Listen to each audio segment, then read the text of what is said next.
Okay, good evening, ladies and gentlemen. Welcome to the last panel of this discussion. I really enjoyed 2 days of this conference with very in-depth and insightful discussion about what's in the bag for the future of the Eurozone and the European Union. I've heard a lot of interesting insights on the challenges faced by the policymakers, either on the fiscal or the monetary side. We have discussed a lot about what's in the bag for the future integration of the Eurozone. One thing that popped into my mind as I was eating a very delicious lunch today, for which I didn't pay, was if there is no free lunch at the end of the day for all these discussions and all this debate about the future of the Eurozone should be framed by actually someone who's paying for that, for example, in the form of taxes, and by someone who's actually creating jobs, and that's the private sector. A lot has been discussed about why it's important to balance the drive for fiscal austerity with the drive for the economic growth. But when I would ask my mother at the end of the day, she would most likely answer austerity or GDP growth, and where are the jobs? Because that's the one of the macroeconomic indicators that's best tangible by the ordinary people, and there is no other way to create, in a sustainable way, to create jobs than by supporting the private sector. And that's why the name of this panel is Euro still the best bet for the businesses? And to discuss this topic, I am honored to be accompanied by our honored guests in alphabetical order, Mr. Heichmann, who's the chairman of the board of the Východoslovenská energetika, the utility provider in the eastern Slovakia. Before that, Mr. Heichmann was serving in several of the positions in Czech Republic and around the region. Mr. Kubala, who's the direct CEO of HP Slovakia, moreover also the director of the business enterprise unit of his corporation, and has seen the HP in Slovakia booming in an impressive way. Apart from that, he's also a proponent of business responsibility and chairman of the Business Leaders Forum. So these are the businesses, the ones who do create jobs, or could if they wanted, right, Mr. Eichmann? On the other side, there are representatives of the very important stakeholders when it comes to the euro and all the associated aspects. Mr. Mihok is not only chairman of the Slovak Trade and Commerce Chamber, but also president of the World Chambers Federation. Yeah, I was not sure whether I would get it right. So he's actually speaking not only through the eyes of the Slovak entrepreneurs and businesses, but also can share with us more of the regional and actually a global view on the whole topic of euro currency area, and how it affects businesses. And last but not least, in alphabetical order, Mr. Ladislav Unčovský, who's chairman of the Slovak Banking Association and member of the executive committee of the European Banking Association, who has long and accomplished career in the banking, starting as an analyst like myself, working up through the CEO position to his current role as chairman of the Slovak Banking Association. Gentlemen, without undue delay, I could ask each and every one of you in a short presentation, is euro the best bet for the business? Mr. Heichmann. Thank you. My very biased view, of course. I think it's still a bet. It's still the best bet we have, but maybe from different reasons. So purely economically, different currencies are meaning costs, meaning transaction costs. meaning reduction of transaction costs means more trade, more business, and that's good for the economy. So yes, one currency is the best thing. Out of a German view, I maybe have to add that I'm a member of RWE, so BSE is not our only activity in Slovakia. I come back regarding jobs to that. So the currency is one thing which is definitely good if it's a good currency. Yeah. What do you do with money? Money keeps value, enables you to do transactions. This is something the euro solved so far very good. Regarding our business activities, which are trans-Europe, it's an advantage to be in a euro country. It's regarded as an advantage, but let's not overdo it. This is a symptom. I never heard of anything just happening only because of the euro. Yeah? So we're talking about the whole country, the stability, the political environment, the expectations. By chance, now Slovakia so far fulfills everything here quite perfectly. We have other countries very close who don't have the euro and who behave either well as well or as, at the moment, a bad example from investment incentives. And so I believe the euro, if it's well done, it's another symptom of belonging to the club of the good guys, yeah? Of having some principles, of having agreed on some principle, on some common behavior. And this is something what we, at least in big corporations, have. I think every big corporation has something like a set of values. And if you look at these values, you can criticize them. They are good in itself. And they are more or less binding. In some companies more, in some less. But basically it's already an indication. And if I look at these values these big companies have and what you can, and you look at the European values, then it's basically the same. And here you have then an escalation level that you know you are going to invest in a region or a country. And first you are part of the same behavior, and then you know that you have an escalation level, that if something goes wrong, yeah, you have institutions where you can ask for help, if these are courts or if it's the commission or something else. So I say yes, the euro is a good thing, but no, not only because of its monetary function. Monetary policy is one of the most difficult things in economics, and you know always afterwards if it was good or not. We had in the panel before these guys with the long run, all that. And we will see if these political measures be good or not. I'm skeptical about these free money policies. They are part of the crisis, or they are origin of the crisis we have right now, just because they enabled investments which have no real substance, and now we pay for it. So, but the crisis is only the visible part of it. The origin started in the good times, basically. So this is about monetary policy. But overall, I think the euro is still the best bet we have in a common Europe. So if I can summarize, if you are not possible. You are not overly excited about the euro, and you remind that it's not only the currency, but also the institutional framework surrounding the currency. First half I would correct. I'm excited about the euro. I think it's a great thing, yeah, but it will not solve the rest of the problems. It's just a part of the system, and it has to be done well. Thank you. Mr. Kubala, HP has ballooned in Slovakia enormously over the past year. I dare to say it's one of the success stories of Slovakia. What's your take on the euro as maybe a factor that influenced or didn't influence, you told me, your success in Slovakia? Okay, thanks. So good afternoon. Actually, I fully agree what you told now, because without even having a kind of agreement on that,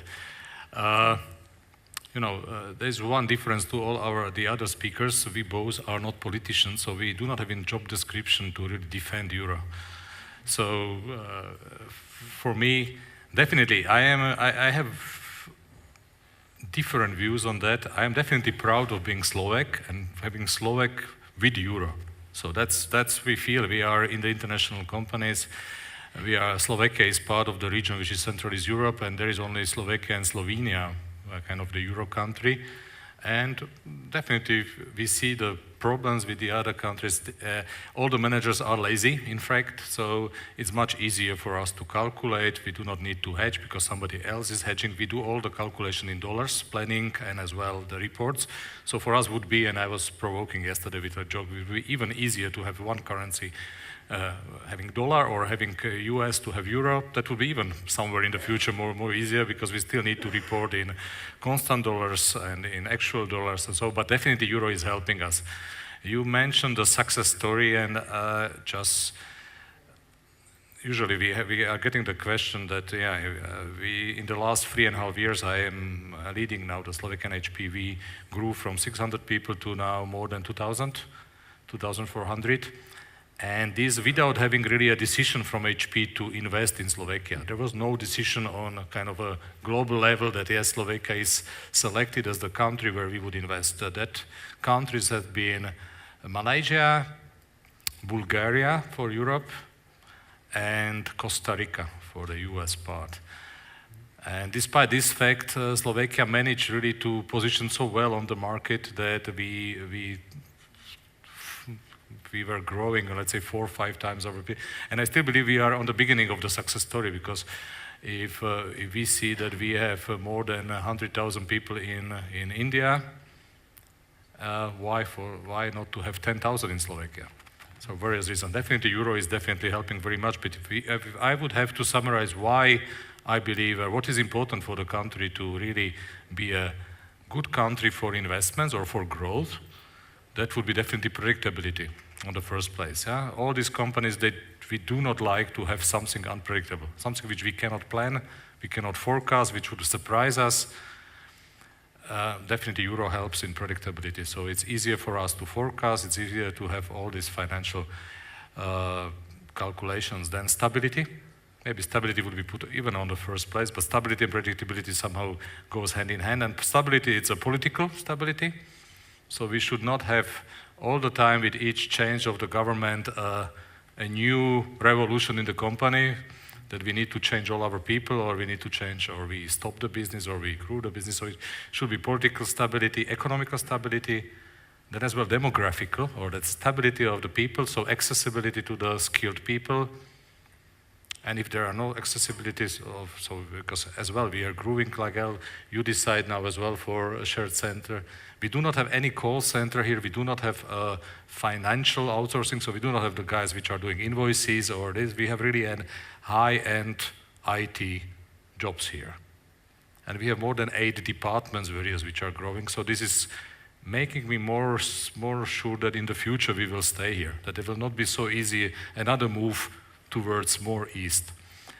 But this demographical, it's not only that we have an access to the schools or to the people which are skilled, but we have as well easy or as easy as possible mobility or easy migration of the people. Mm-hmm. We have more than 10% of our people are from abroad. We have Brazilians, we have Romanians, we have quite a big Egyptian community. We have Bulgarians, and we have from Belarus people, so it's quite interesting without really supporting it somehow with special funds or kind of supporting the migration just because there are interesting jobs, the people are coming.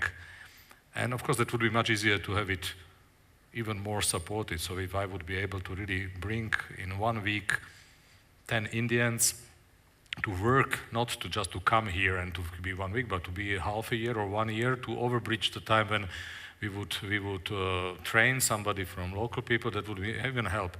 And as well, this is helping as well with euro because the people are just lazy to recalculate the wages. You know, if you are paid in euro, you somehow like more to go to the country where you can calculate it in euro.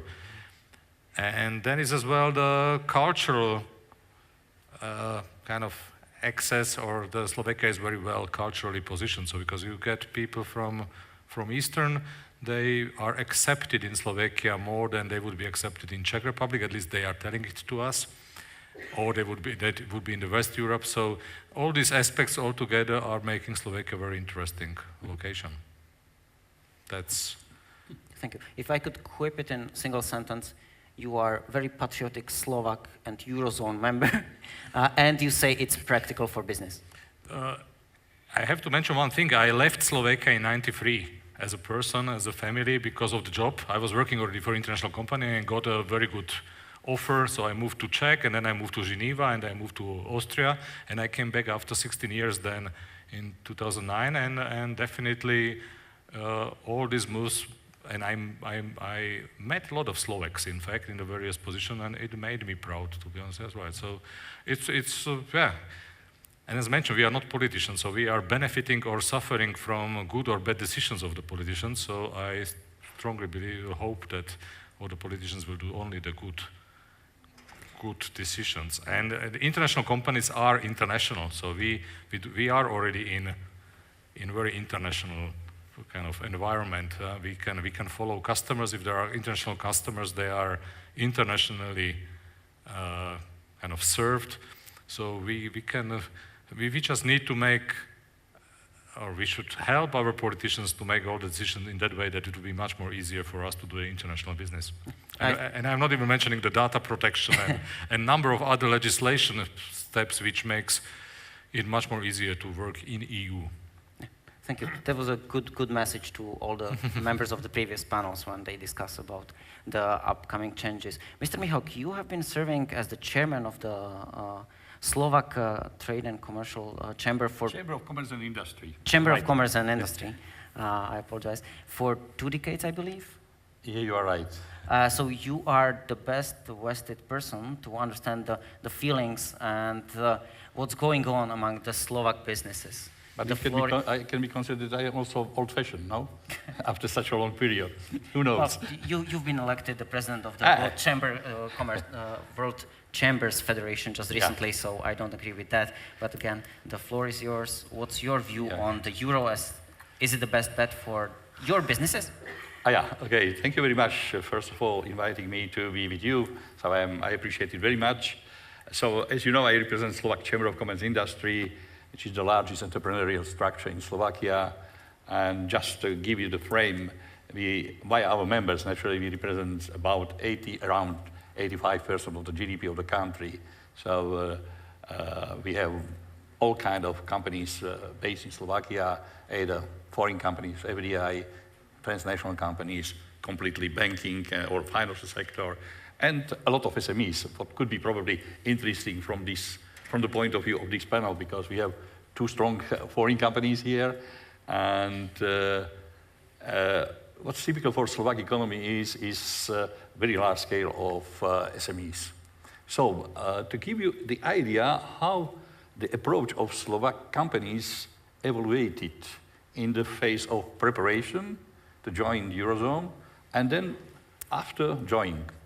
I have some statistics I took with me, because as you know, we used to realize every year the economic survey of Slovakia. And from 2007, we included one question concerning expectations and doubts of the Slovak companies concerning adoption of euro as a national currency. And I can give you some very concrete examples. Already in the preparatory phase, even 88% of the companies, they are members of the Slovak Chamber of Commerce and Industry, expressed confidence concerning managing conversions criteria and the whole measures taken that time, so that euro will become the legal currency in Slovakia. That was more or less 2 years before the introduction. Next year, 82%, and 2009, the first year, 85% of the respondents said that the adoption of the euro would have a positive impact on the business environment and would not cause any problems to their business. That is very important, the second part, naturally. And then in 2011, with euro crisis, with the crisis of the currency, with the crisis inside of Eurozone, still 76% of the respondents said that was good decision to join the Eurozone and to be part of this club. And it is, for me, very significant. Business community in Slovakia accepted euro as their own currency. And sometimes they approach to the politicians not to speak always about euros. Sometimes they do, because in euros there are the lower amounts. It's better to tell the messages in big amounts. In Slovak crowns, it sounds much more better. And we are not very happy that still many politicians used to express some messages in Slovak crowns, because to express in Slovak crowns is nonsense. It is not existing currency. So in the business community, I can be very frank with you, I don't have this experience that somebody is calculated in Slovak crowns, practically nobody. And this is also a very good sign from the point of view of the business community, even small and medium-sized companies. It is not only the big companies, they are involved in the international trade and international economic and commercial operations. So even I visited yesterday 2 regions of Slovakia. I met the companies, mostly SMEs, Trenčín and Žilina, and their general approach, yeah, that was a very good decision. There are still also the skeptics, because naturally, in such a large operation, you cannot have only the positive results. Some businesses have been touched also negatively, and this is totally clear. So one gentleman today, they expressed position for me, if there is the crown, still Slovak crown, it will be much more better. But it is for me just theoretical, because we know the reality in Europe, but what could be the reality in crown? So we can speculate, but this is the pure speculation. So very simple message from my side for the Slovak business community: definitely was right solution to join Eurozone, and it's definitely, even they are not 100% for, they are more or less on the neutral position. They used to say, it's better to be in as out. And this is the key message. Thank you very much. As you could see, I don't really need to summarize the president of the World's Chamber Federation. That's maybe why he has been elected. Thank you for this introduction. So far, it seems to me we have had 3 panelists. All of them have been very optimistic. Before the euro adoption, as somebody working in the banking sector, I was always challenged that, oh yeah, you banks, you will lose money on when Corona is gone. So you don't want euro to be introduced. That's why I'm very curious to hear the opinion of the long-serving chairman of the Slovak Banking Association, who has seen all the banks going through the process of euro introduction. Is euro the best bet for business in banking? Thank you. Good afternoon. Let me summarize from the beginning, because there was really a quite strange story for the banking industry. What really brought the euro adoption in Slovakia for banks, first of all, there was a lot of works, of course, also the same for the companies. Second, there was a huge investment to the IT adoption, of course, IT changes, which was needed. We guess that could amounted something to like 80 million euro, there was really quite a huge amount of money. We yearly losing something like 250 million as a loss from foreign exchange compared the years before the euro adoption. And of course, because there is a so low interest rate environment, as euro environment, our margins are going down, of course. Then really, I had to start with this negative. But despite all I said, banks always supported euro adoption in Slovakia. And the main reason was that we strongly believed that euro brought and further will bring to Slovakia mainly stability, that we belong to the core European countries, which we are proud of it. And for small banking industry like we are in Slovakia, compare us with banking industry even in Austria. When you compare the assets, we are really small. And when you compare us as a total assets to even Slovakian GDP, we are one of the smallest banking industry, very dependent on the local market, on the local customers. And that was the reason why we always supported the euro, because we believe that in long term it could help to our customers. But of course, we strongly also believe, and that was already said 3 times, that euro is absolutely not enough. Euro is just hallmark, good hallmark, but nothing more. And we strongly believe that fiscal austerity is very important, and much more investment to the education of the people, because I think that there is one of the most important advantage still we have in Slovakia, but there will be not continue for free without really big endeavor from the private sector and also from the government to support this. And because the conference is also not only about Europe, but also about competitiveness of the Europe. We as a banking industry have quite big fear about the really over-regulated Europe. Minimally in banking industry, there is in pipeline a huge amount of regulation, which will cost a lot of money, and which also would put the banking industry in Europe uncompetitive to US and especially Asian banks or banking industries. And also we are quite afraid about the huge bureaucracy which is sitting in Brussels, because I can see very often that there is so many people there which have to have each year the plan for the next year, and for them the plan means the new regulation which creates the cost for private sectors, and that is something which we as a Slovakia have to always question in discussion in Brussels. Mm-hmm. There is my introduction. Thank you. So would it be fair to say that euro came with an enormous price tag for the banking industry, but it's still the best bet for the industry? For sure. I strongly believe it is the best bet for industry and for Slovakia. Except that it's launching an avalanche of over-regulation, maybe. I think that there was not connected to euro. It's more connected to European Union, probably, sure. Yeah. That it's not the case of euro. Yeah. Thank you very much. Thank you to all the panelists for the introductory words.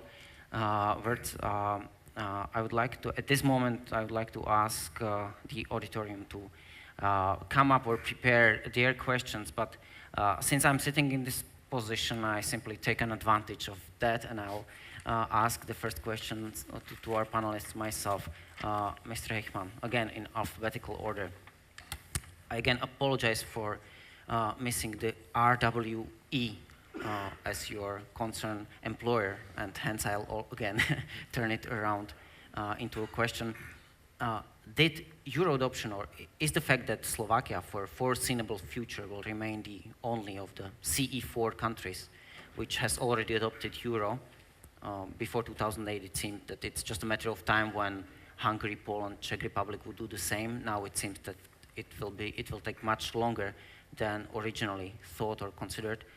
Is the fact that Slovakia will be for long the only CE4 country with euro, is that influencing the investment decisions of RWE when it comes maybe not only with regards to your company, but maybe also when it concerns the pooling of resources?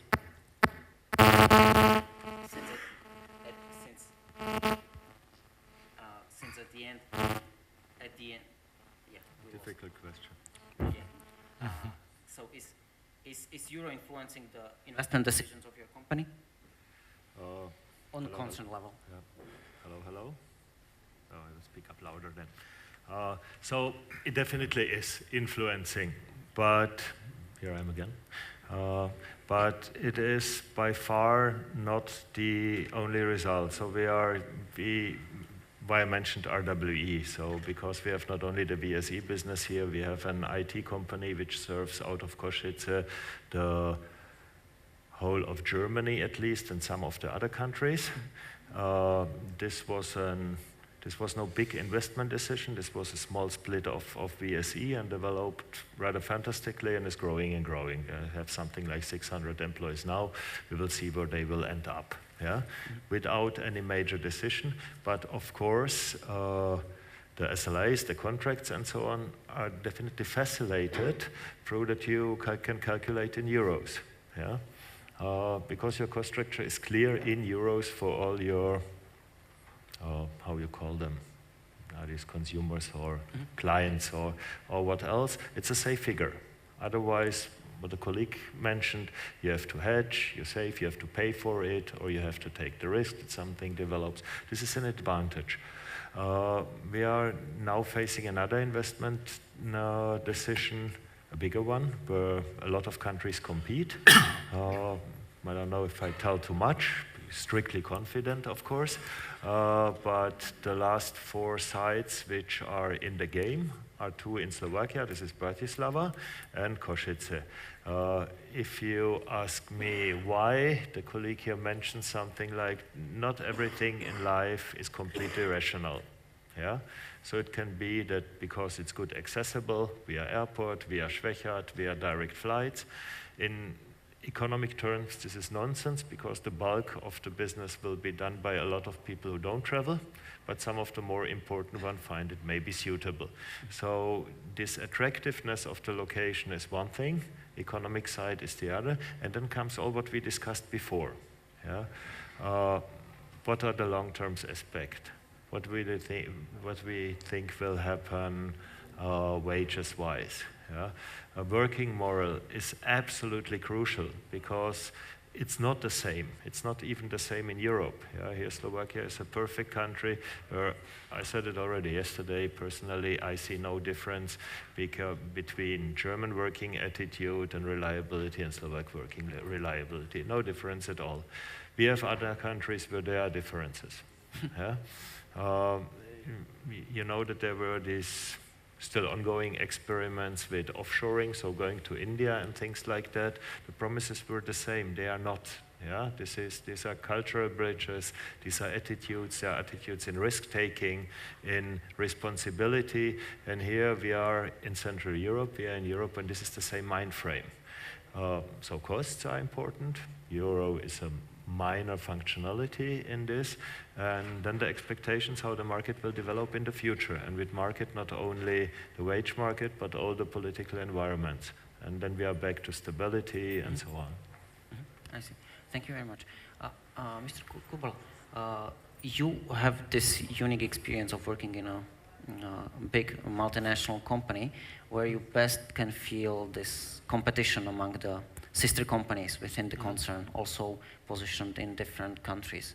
Could you maybe share with us your experience on behalf of the Slovak part of the HP? What was your experience compared to your colleagues in the other countries, Czech Republic, Poland, especially Hungary during the past 4 turbulent years, also from the viewpoint of you or Slovak subsidiary having the euro and other remaining neighboring countries having their own currencies. What would be your take on this popular assumption independent currency is better during the times of crisis? Would you agree? I would just repeat, we should not overdo the importance of the euro. It's helping a bit, but I have not seen any kind of mandatory criterion for any decision that would be really mandatory euro country and we go only with that. There was not such. It's really helping a little bit on that. Comparing the countries, you know, definitely Czech Republic, Slovakia are kind of a stable country considered as very kind of good for investment, not cheap. We are definitely not cheap. And you have mentioned India. In this kind of value add more advanced functions, we are sometimes double so expensive than the Indian, or now even China is coming to the place. So we need to be better. So definitely this is the kind of working moral, professionalism is something which we can be really proud of, and we are trying now to really measure it in the way that KPIs, yes, we have a system administrator who can serve 50 servers, while the Indian can serve only 15 servers, and these are the parameters which we are now trying really to gather together and show to our worldwide managers, really to really a little bit promote Slovakia. The outcome is vice versa. It's telling like we need to teach the Indians to serve 50 servers. Yeah, but definitely the moral is the working morals of the professionalism works very well here. But back to the question, comparing it, we have two centers where we need to compete with. Actually, we have to compete for each customer. We are serving from Slovakia 220 customers worldwide, RWE as well, with some functions. And always when there is a project, the French customer decides to go to outsource to HP, or we are taking over some transformation projects. The project manager is assembling together the project, and it needs to be a very fast decision. And he can go for India, he can go for, as I mentioned, Malaysia. There are currently kind of movements against this offshoring to go towards a nearshoring. This plays for us very much. I like very much this kind of looking on values. Yeah, there are European values, there is a European sentiment, the people like to travel as well and to see the faces of the people which are in the team. So we have 3-4 customer visits a day here in Bratislava, which are the steering committees, project teams, and this. So, but back there, so we compete, we need to be better. That's the only way, and this is really accessibility of the people, how we are able to build up very fast the resources, and we cannot be more expensive. And there is a way, so we need to be more efficient. Comparing with your center in Sofia in Bulgaria, does Euro play a role, or does it help to increase your competitive edge? Little bit, yes, because yeah, and Euro is definitely helping a lot, and as well let's say the political stability helps as well. If you see on the Bulgaria, I would not like to comment what's happening now. I'm not really an expert, but if there is a decision now to move anything or to move a customer data there or whatever, they will say, "Oh shit! First, I wait until they will get away from the screens of the news." Yeah? So definitely that helps a lot. Hungary is as well not with their decisions. Is as well not really showing the best kind of support of the European sentiment. So for that, it helps a lot. Yeah? So to be a very stable, predictable environment, good access to the politicians is as well important, which is sometimes underestimated. But you need to make some decisions. You need to understand what is the legislation in preparation. You need to have a dialogue. And for that, access to the politicians is as well something which is a soft measure, but it's extremely important. And so these are, does it make with the Euro? No. Euro is one of the aspects, one of the small parameters which helps. Because we are lazy, as I mentioned. Now, if you probably would have all the financial mechanism to make the hedging and predicting and forecasting as well with other currencies. Right. But Euro is, this is really showing the European values. If I was going so fast for Euro, I am committed to the Euro. So it helps in the competition. Definitely. We have touched the regional aspect. Mr. Mihok, as president of the World's Chambers Federation, I can't help myself to give you credit for that achievement. You also travel a lot, and apart from the sentiment of Slovak entrepreneurs, which you have demonstrated with all these interesting insights, you can also maybe tell us also about what was the attitude of the entrepreneurs in the neighboring countries, Czech Republic and Hungary, when Slovakia adopted Euro. I guess, was it envy from the very beginning, or was it, what was the view of the neighboring entrepreneurs and how it developed? Yeah, so it was very different, frankly speaking. Up to my experience, the meaning of the Czech entrepreneurs was that it could be better joined together, the Eurozone. It was the general meaning in Czech Republic, even among the entrepreneurs, not only on the political level, but also among the entrepreneurs. And then, I can now develop the idea concerning Czech Republic.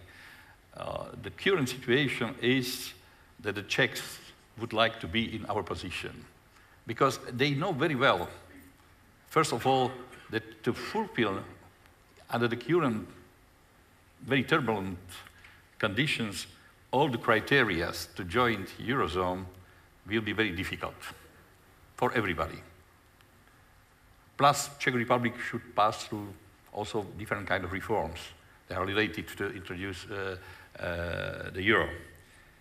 And they, especially I know it from my colleague, the president of the Czech Economic Chamber, Mr. Kužel, who approached a lot Czech government not to follow the Slovak example. So, as I said, concerning Czech Republic, they are, on one side, they are happy that we are successful, but they are not so happy not to be successful with us. Concerning Hungary, it's a little bit different situation. Also, it's influenced also by the current political climate in Hungary. Even Hungarian entrepreneurs and companies became, that's my feeling, my personal feeling, became more nationalist as European. And I met the president of Hungarian Chamber of Commerce Industry, Mr. Parag, last Friday. And one of the topics we discussed during the lunch was also what will be the European approach of Hungarian economy. And their position is that they should be much more stronger against the Brussels decisions. They are negatively influencing the Hungarian economy. So I should say that I have the feeling that especially strong Hungarian companies, I mean the local companies, they adopted the political language of the current Hungarian government. The situation, up to my experience, is totally different in Poland.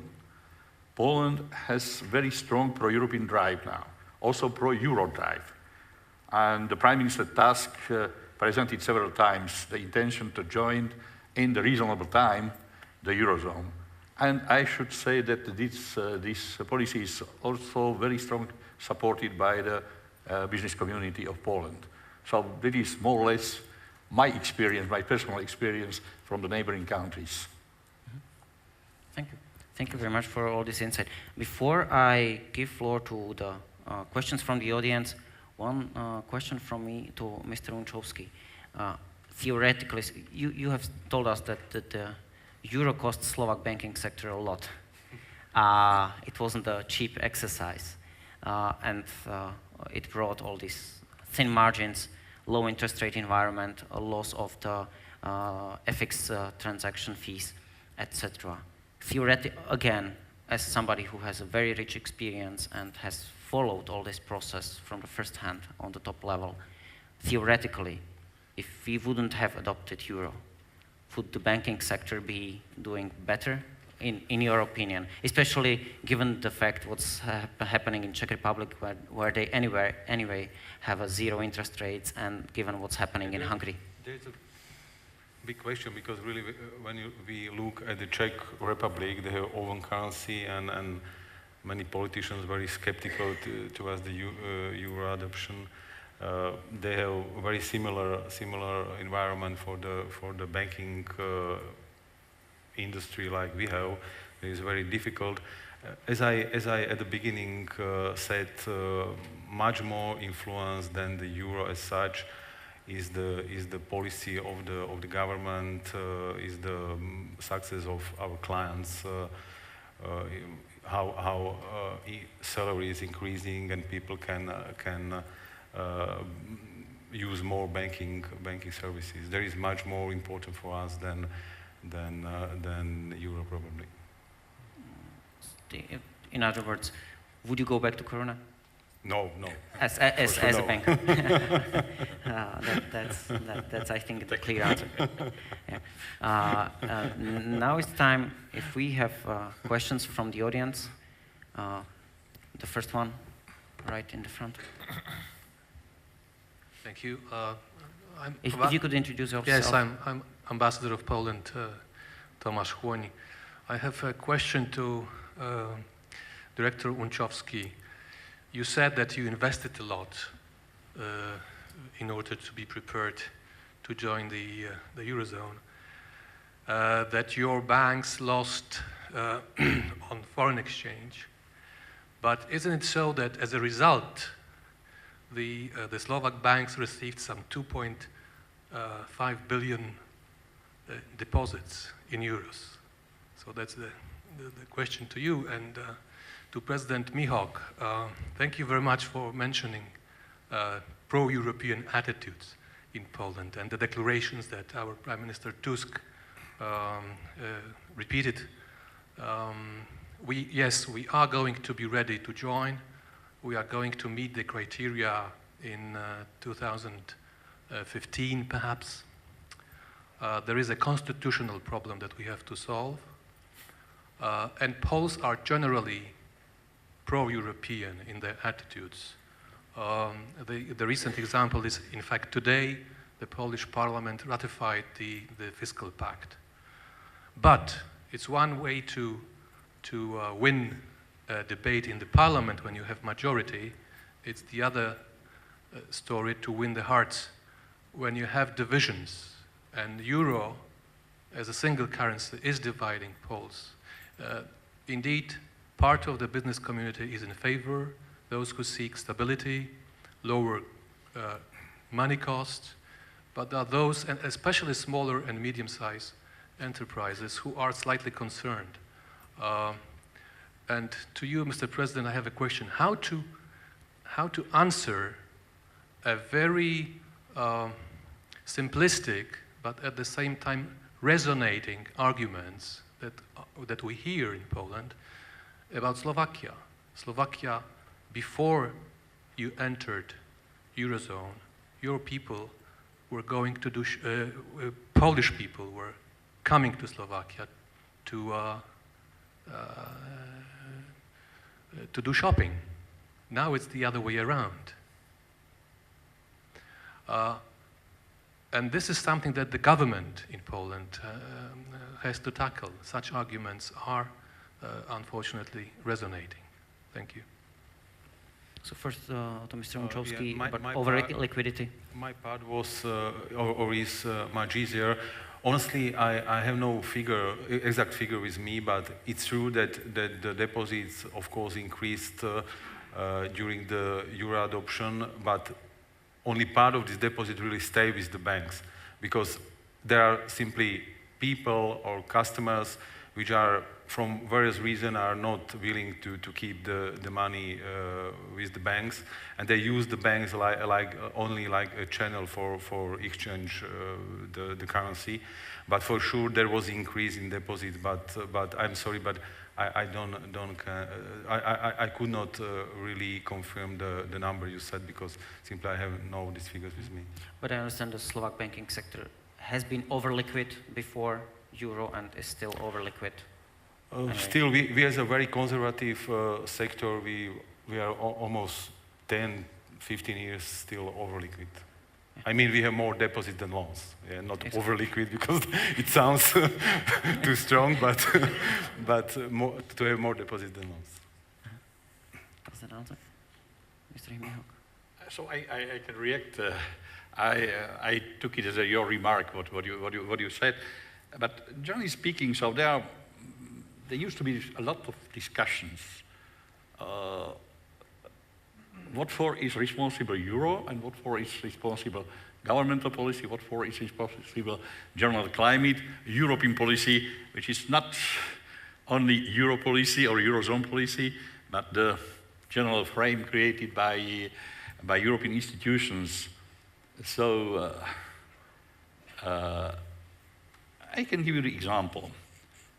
Concerning Slovakia, we used to say, we've spoken about before this panel, that a lot of Slovaks used to go to buy the many items and to realize their money not on the Slovak local market but outside of Slovakia. Poland is a very nice example of this kind of tourism. Hungary is another case, Czech Republic another case, and finally also Austria is the case for the people from Bratislava and from this region. But it was practically the same situation before we joined Euro. What the problem is, and I face this situation because probably some of you knows that first year of when we introduced Euro, I was the chairman of so-called pricing council of the government. It was kind of watchdog, but was very unpopular position for me as for the representative of the business community. It was very clever done by a prime minister, also at that time Mr. Fico, because if he charged somebody from the government sector to do it, so it was more or less in the political position. And I can tell you that we developed excellent discussions inside the business community during the first year related to the increase of prices. And you know what was the result of the so-called changeover effect of introducing Euro? It was the best from all the countries from 17, 0.3% only. Because, why? It was several reasons, not due to the fact that I was the chairman of the pricing council, frankly speaking. It was absolutely not the reason. I had a chance in this situation because, first of all, the majority of businesses prepare also their price position before introducing Euro. The last 2 years before we joined the Euro, so it was a huge movement in the prices. We remember very well. The second item, our second point was that we liberalized especially the energy prices before introducing Euro. What was the mistake of Slovenia, for example, because they joined the two procedures. That means the same time they introduced Euro, they also liberalized energy prices. And then the cumulative effect was terrible. And last very important factor, or fact why we didn't follow the Slovenian example, because Slovenia joined just before us. I think so, a year before us, yeah. And that we joined Eurozone when the crisis started. And generally it was the decrease of prices in the whole Europe. So, and this decrease of prices also touched Slovak Republic. So that's why we have been very proud, without big efforts, frankly speaking, from our side, that we reached this fantastic effect. So really there are many, many aspects we can consider in this kind of situation. Anyway, you should have also the chance. As in each business, you should be prepared for the situation, but in the same time, you need a little bit chance. Also in personal life, it's always so. So I don't like to prolongate this discussion. Yeah, there are always the doubts, there are risks, there are chances, but what is the most important is final result. And from my perspective, or my point of view, I think so that it was the win situation. Not for everybody, but for Slovakia as a country, for the majority of the companies, and I'm sure that also for the majority of the population, it was, and it is, a win situation. Mm-hmm. Thank you very much, Mr. Mihok. Can we have next question from the audience? The gentleman over there. While we wait for next question from the audience, just one remark regarding especially the Polish example. I had this discussion with my Polish friend Jarek about how Poles perceived the Euro adoption from the viewpoint of prices. The thing is that, as Mr. Mihok mentioned, we joined the Euro in a very lucky timing, and the fact is that inflation rate after Euro adoption in 2009 and 2010 was the lowest on the record in the history after the Velvet Revolution. And the second fact that has hit especially Poland very severely was the period of extreme currency volatility of all the neighboring currency of Hungarian forint, Polish zloty, and Czech koruna. So from the viewpoint of Polish, the goods in Slovakia really got more expensive, but not because we would have such a high inflation, but because the neighboring currencies were extremely volatile and depreciated by in tens of percentage points. But back to the questions of the audience, please. Yes, hello. I have a specific question for Mr. Kubala.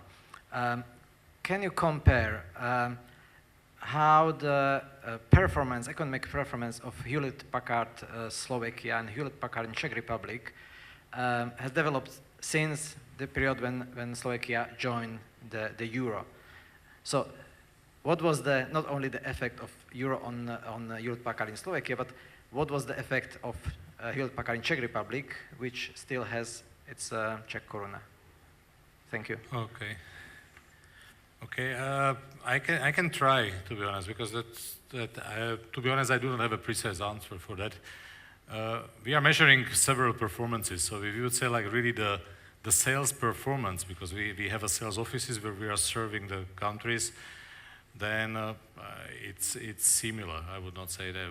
What we are proud of is really the part of growing the number of employees, so really to make this kind of the shared service centers and service organization. We have in Slovakia since last 4 years, we are doing more services business than Czech Republic. Is it because of the euro? I don't know. But definitely the share service centers grow, which means the serving the customers from outside of the republics. In Czech Republic, we have one, it's kind of more call center type of the center for the PC business with about 1,000 people, 900. And we have 2,000 people here. So it's similar. I would say it's growing twice as fast in Slovakia than in Czech Republic. Is it because of the euro? I don't know, to be honest. But this is something which is the fact for the last 3 years. So Czech Republic is quite flat, not growing in the last 2 years at all on the people, as well on the numbers. So we can say yes, it's because of the euro. I doubt that it is because of the euro, but definitely the euro is helping in this. Can we have the next question? And there's one interesting part as well. We moved the factory for the large servers to Czech Republic, to Kutná Hora, which is outsourced. So there is a third party doing it for us, but we can definitely decide about that. But all the supporting functions, which mean the supply chain people, the people which are really leading the supply chain, purchasing of the goods, purchasing of the parts, to serve the factory, the decision was done, they will sit in Bratislava. Is it more clever? I don't know, but it was definitely there was quite a competition between the countries, and Bratislava won that. I think that's so better people. It was not euro, it was better euro people. Right. If we can have next question from the audience. If not, I'll take again the advantage of asking the question myself. Mr. Unchovsky, again, back to the banks.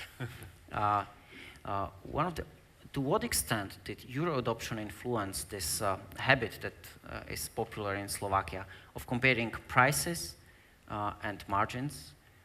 Is it fair to say that euro adoption from the viewpoint of the bank customers has made the pricing more transparent and has increased the pressure, the heat on the banking sector as far as the fees and also the margins are concerned?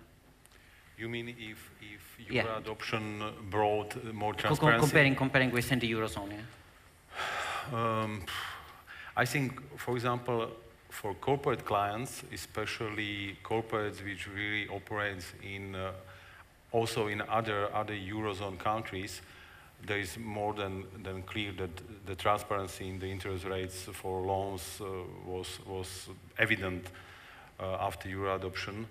And but on the other hand, when I remember rightly,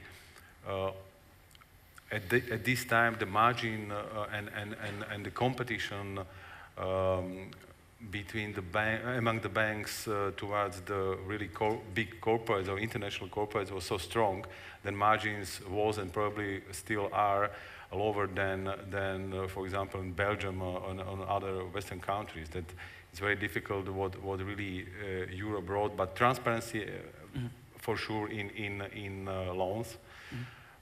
For the retail, of course, is a little bit different story, because our retail market at this time was really absolutely not enough saturated. There was a plenty of space for the banks to serve the clients.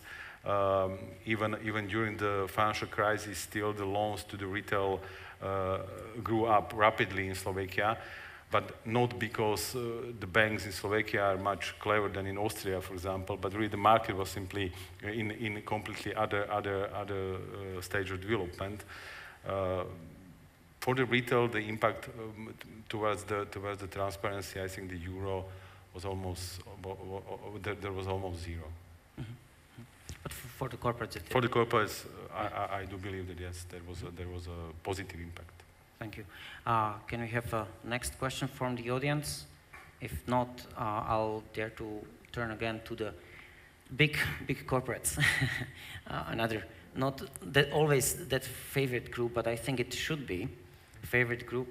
Slovakia over the past few years has grown as emerging center for the shared service establishments or the operations of the huge multinational corporations.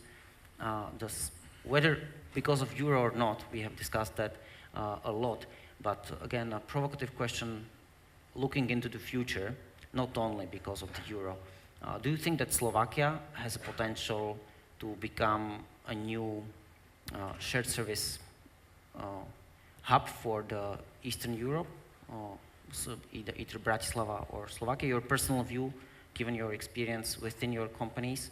And maybe the second additional question, there are already cases of companies which, because of the cost cutting, have merged the headquarters in several of the small regional countries and made a single headquarters. Some of them happen to be placed in Slovakia, some of them in Bratislava. Maybe you are facing similar sort of pressures within your corporation. So could the fact that Slovakia is the only of the Eastern European new EU members with the currency stability of the euro maybe turn Bratislava into popular hub for the regional headquarters? Again, just a provocative, hypothetical question. Your thoughts? Okay. So in fact, this offshoring or nearshoring, now we have kind of best shoring center location in Slovakia. Actually, that's happening. That's and I always, when I speak to other politicians, I say like, yeah, we have currently 2,000 people. I do not see any limits. Why not? We should have another 5,000 people or 10,000 people if it fits well. If the environment fits, of course, we do not have the schools which would produce that amount of the experts, but if we can arrange, we can actually import the people. We can do quite an interesting arrangement for that. If the competition is, of course, India, China, Malaysia, Philippines, and this type of the countries where the costs are much lower. You know, the Chinese expert is 1/3 of our expert on the cost side. So, but if that's, as we mentioned, the sentiment of the customers would really be able to pay the premium, and we would be much more productive than as we are currently, then definitely Slovakia is in very well positioned as well culturally, and it fits very well. So that's and you see it already now that there are discussions about Chinese investments and people coming here, having kind of as well headquarters for Europe. So I do not see any barriers on that. For example, HP was not getting any dollar of kind of support money or relief on taxes or anything. We were applying once to get a support or some support money for an education, and we failed. We were disqualified in the first round, so we are not trying anymore. So, and I think it's okay. So that's it's not deforming the environment, so we can do it by ourselves without any problem. And so that's proving that it's growing well. The headquarter question is, I cannot answer that because we do not have any headquarters anymore. So we have a worldwide headquarter, and then we have people which are virtually, remotely sitting. So we can consider always a headquarter as a place where the boss is sitting, but that's moving all the time. So we do not have any more headquarters, to be honest. So and we try not to have any buildings, kind of own buildings. So therefore we are quite flexible on that way. So if I would become a regional manager, then we would consider Bratislava as a headquarter. We all keep our fingers crossed for Okay. you. The view of the RWE on offshoring or nearshoring, and also the headquarter, regional headquarter question. I would answer that more complex. In the end, because these are two ends of the feeding line. The one, the beginner jobs, doing this where you need skilled and qualified people, but they can be trained easily in. This may be this big quantity jobs. And the second thing is the other end of the feeding line where the success shows. And you can combine that. I gave you the example before with this original growing IT support center, which was never planned, but is still growing and growing. Why? Because they are successful. Yeah? In terms of quality, in terms of prices, in timely, in cooperation, in everything. So I wouldn't say because of euro or conditions somebody is going to decide to put headquarters to Slovakia. But if you have enough activities here which make the country more important, then naturally the rest follows after. Yeah? And to say Bratislava is an attractive town, so nobody will, at least nobody I know, will object to spending time here. So there is hope for us. Yeah, there is. Thank you. Definitely. I apologize. I really enjoyed this interesting discussion with all your insights. But Mr. Mihok has to leave, I understand, sharp at 6 p.m. Therefore, this is the last call, as they say, for the questions of the audience, if there is any. If there is not, There's one. oh, there is one.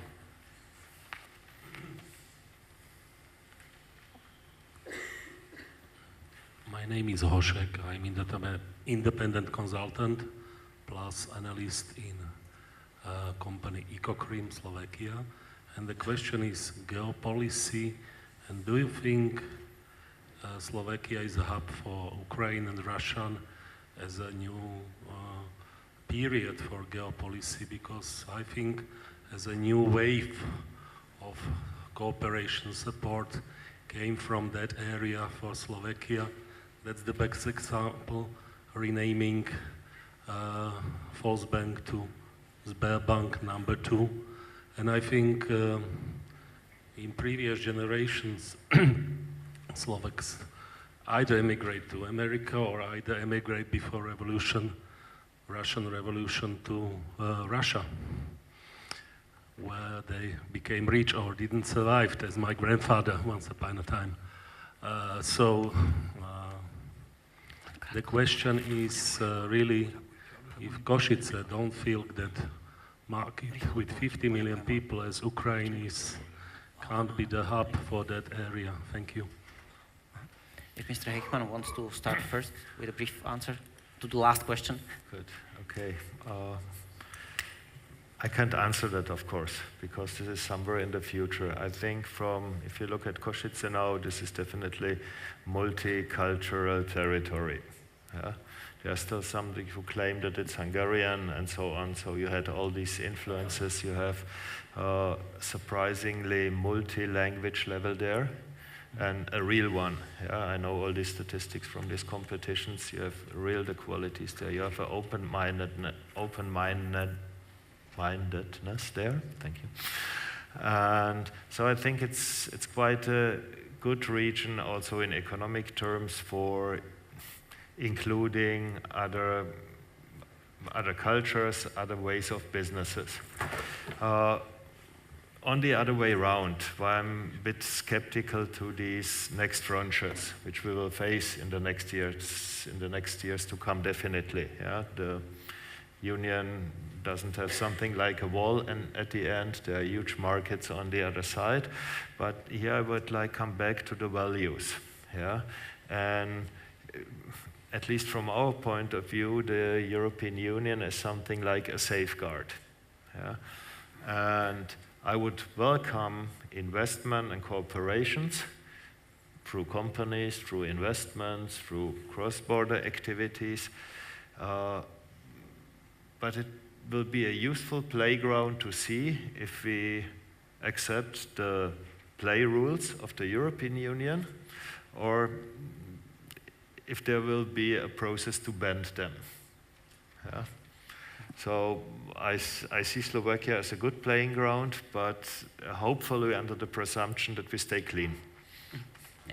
If I can add just one sentence answer from me, not only because of geographic position, because of already mentioned political stability and political situation in general, but also because of the membership in the Eurozone. I do strongly believe that Slovakia is uniquely positioned to act as the bridge between the EU and the Eastern market. But at this point, not to hold Mr. Mihok back, I would like to thank our honored and very interesting, inspiring panelists, Thomas Jan Heichmann from RWE, Martin Kubala from HP, Petr Mihok from World Chamber Federation, President of the World Chambers Federation, and Ladislav Vunchovsky from Slovak Banking Association from very engaging and insightful discussion. And thank you all for joining us. Thank you.